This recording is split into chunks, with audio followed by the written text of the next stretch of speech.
ন্যায় দর্শন হল ভারতীয় শরদর্শনের অন্তর্ভুক্ত অন্যতম আস্তিক দর্শন। মহর্ষি গৌতম হলেন ন্যায় দর্শনের প্রতিষ্ঠাতা। আনুমানিক 400 খ্রিস্টপূর্বাব্দে মহর্ষি গৌতমের আবির্ভাব ঘটে। তাঁর রচিত ন্যায়সূত্রই ন্যায় দর্শনের মূল গ্রন্থ। নিয়তে অনেন ইতি ন্যায়, অর্থাৎ যে সকল যুক্তি বা তর্ক পদ্ধতি অনুসরণ করে বুদ্ধি সমস্ত সংশয় নিরসনের মাধ্যমে সঠিক সিদ্ধান্তে উপনীত হতে পারে তাকে বলা হয় ন্যায়।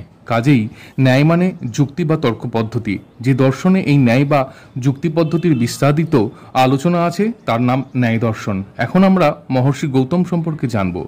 মহর্ষি গৌতমের অপর নাম অক্ষপাদ। কথিত আছে কোনো এক সময় বেদব্যাসকে দর্শন করার জন্য গৌতম মুনি যোগ বলে নিজ চরণে চক্ষুর ইন্দ্রিয় সৃষ্টি করেন। তখন থেকেই তিনি অক্ষপাদ নামে খ্যাত হন। যাই হোক, তার নাম অনুসারে ন্যায় দর্শনকে অক্ষপাদ দর্শনও বলা হয়। আবার ন্যায় দর্শন প্রমাণ নিয়ে আলোচনা করে বলে একে প্রমাণশাস্ত্রও বলা হয়। অনুরূপভাবে অনুমান ন্যায় দর্শনের প্রধান আলোচ্য বিষয় হওয়ায় এবং অনুমান প্রক্রিয়াটি হেতুর ওপর নির্ভরশীল হওয়ায় ন্যায়কে হেতুবিদ্যাও বলা হয়। মহর্ষি গৌতম হিন্দু ধর্মের একজন ঋষি ছিলেন, যাকে জৈন ও বৌদ্ধ ধর্মে উল্লেখ করা হয়েছে। গৌতম সম্পর্কিত আর একটি গুরুত্বপূর্ণ তথ্য হল গোদাবরী নদীর সৃষ্টি, যা গৌতমী নামে পরিচিত। তিনি সপ্ত ঋষিদের মধ্যে অন্যতম একজন ঋষি ছিলেন। তিনি হলেন বৈদিক যুগের অন্যতম মহর্ষি, যিনি সংস্কৃতে মন্ত্র রচনা করেছিলেন। ঋগ্বেদের বহু মন্ত্র তার নামে উচ্চারিত হয়। মহর্ষি গৌতম ছিলেন রাহুগণের পুত্র। তিনি অহল্যাকে বিবাহ করেছিলেন। তার 4 পুত্র বামদেব, নোধাস, শতানন্দ ও আঞ্জানি এর পরিচয় ঋগ্বেদের মন্ত্র থেকে পাওয়া যায়। রামায়ণ ত্রেতাযুগ এবং মহাভারত দাপর যুগ, এই দুটি যুগেই তিনি জীবিত ছিলেন বলে জানা যায়। মহাভারতের শান্তি পর্বে উল্লেখ আছে তিনি প্রায় 60 বৎসর তপস্যায় নিযুক্ত ছিলেন। তিনি হলেন গৌতম গোত্রের স্রষ্টা। ব্রহ্মাণ্ড পুরাণ অনুসারে গৌতমের কয়েকজন বিখ্যাত শিষ্য হলেন শাণ্ডিল্য, গার্গ ও ভরদ্বাজ। রামায়ণ অনুসারে একদিন ঋষি গৌতম খুব সকালে গঙ্গায় স্নান করতে গিয়েছিলেন। ঠিক সেই সময় দেবরাজ ইন্দ্র তার পত্নী অহল্যার প্রেমে মুগ্ধ হয়ে তার সামনে সম্মুখীন হন। এইরূপ পরিস্থিতি দেখে ঋষি গৌতম তার আশ্রমে ফিরে তাকে ধরে ফেলেছিলেন। অহল্যাকে ও ইন্দ্রকে অভিশাপ দিয়েছিলেন তাদের এইরূপ কাজের জন্য। অহল্যা পাথরে পরিণত হয়েছিল এবং ইন্দ্র অভিশাপ প্রাপ্ত হয়েছিলেন। পরবর্তীকালে গৌতম মুনি এই অভিশাপ থেকে মুক্ত হওয়ার পথ দেখিয়ে বলেছিলেন ভগবান রামের পদস্পর্শে এই অভিশাপ খণ্ডিত হবে এবং অহল্যা নিজ দেহ ধারণ করবে। এই ধরনের ভয়ঙ্কর অভিশাপ প্রদানের জন্য ঋষি গৌতম দীর্ঘ বছরের তপস্যার ফলে অর্জিত অলৌকিক শক্তিকে হারিয়ে ফেলেছিলেন।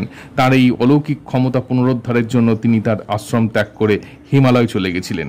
বৈদিক যুগে 1000-এরও বেশি ঋষি ও মুনি অবদান রেখেছেন সাহিত্য, ঔষধ, যোগ, ধ্যান, রসায়ন, পদার্থবিদ্যা, অধিবিদ্যা, ধর্ম, কর্ম, মোক্ষ ও আরও বহু বিষয়ে।